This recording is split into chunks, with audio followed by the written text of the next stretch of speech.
Hello everyone, and welcome back to our channel. Today we're diving into one of the juiciest political scandals making the rounds in South Africa right now. It involves the uMkhonto weSizwe party, better known as the MKP, and a set of allegations that sound straight out of a political thriller.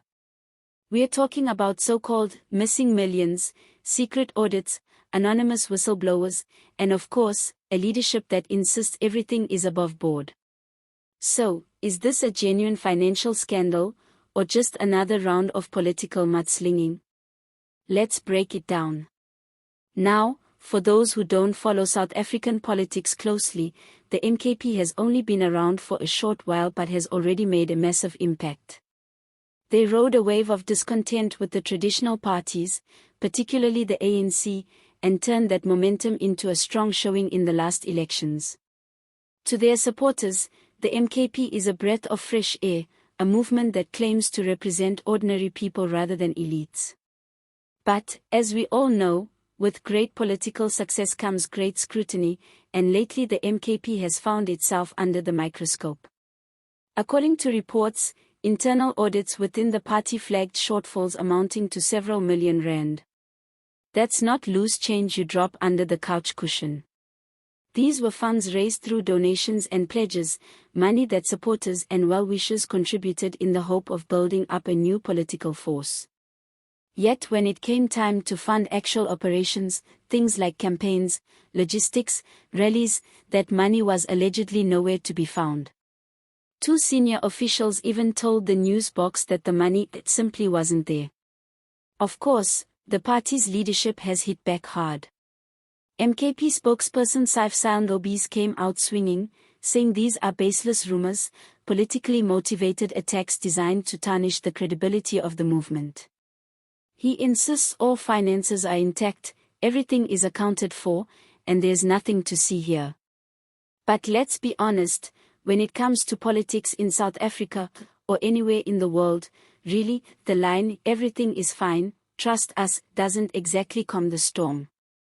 Now, here's where things get entertaining.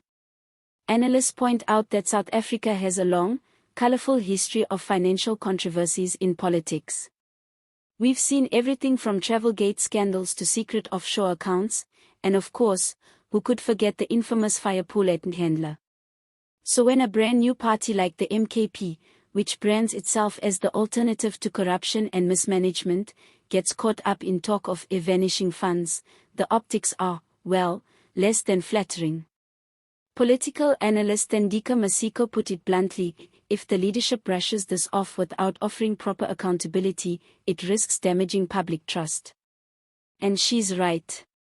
The MKP's entire brand rests on being different from the ANC and the DA, on being the voice of the people.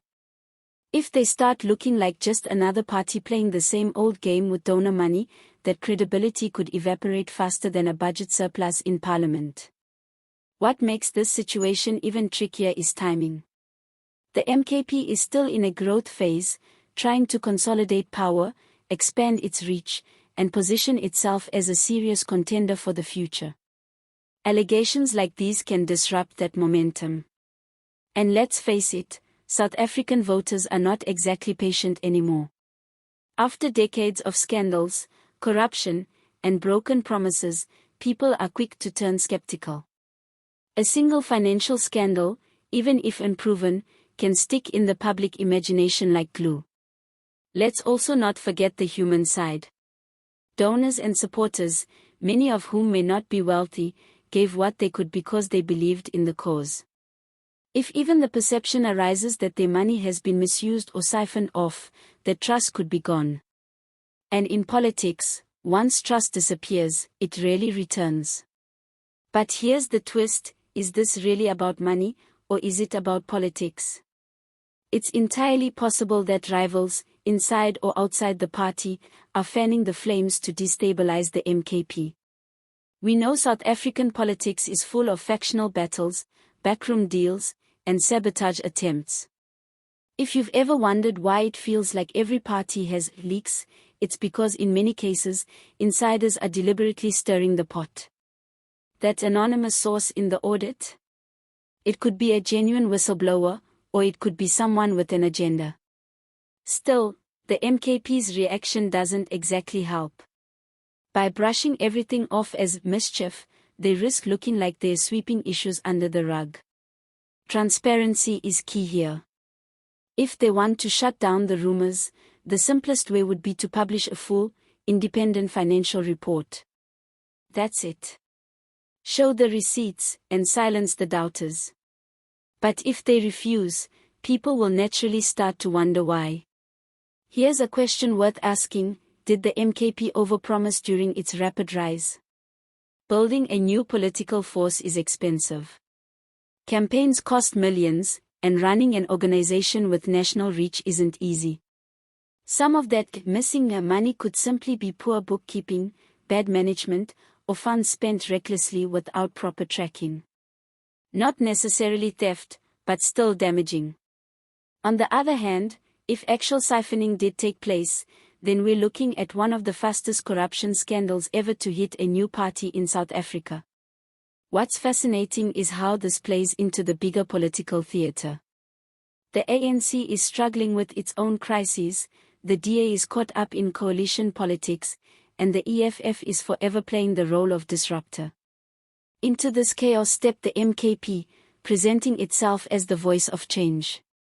But if the public starts to believe they are cut from the same cloth, that unique selling point disappears. Suddenly, they're just another party caught in the money game. And here's where we can inject a little humor. South Africans have become so used to scandals that when we hear missing millions, our first reaction is often not shock but a weary, "Oh, not again."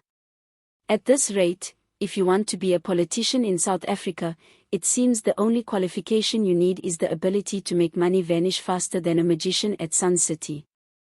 In all seriousness, though, this is a defining moment for the MKP. They can either rise above the storm by being brutally transparent and accountable, or they can downplay the allegations, hope the news cycle moves on, and risk losing credibility in the long term. History tells us which option most South African parties usually take, but maybe the MKP can prove it is different. So, what do you think? Are these allegations a sign of deeper trouble within the MKP, or are they just politically motivated smears designed to slow down their momentum? Drop your thoughts in the comments section below. And before we wrap up, don't forget to like this video, subscribe to the channel, and hit that notification bell so you don't miss future updates on South Africa's never-ending political drama. Because trust me, there will always be another scandal just around the corner. Thanks for watching, and as always, see you next time.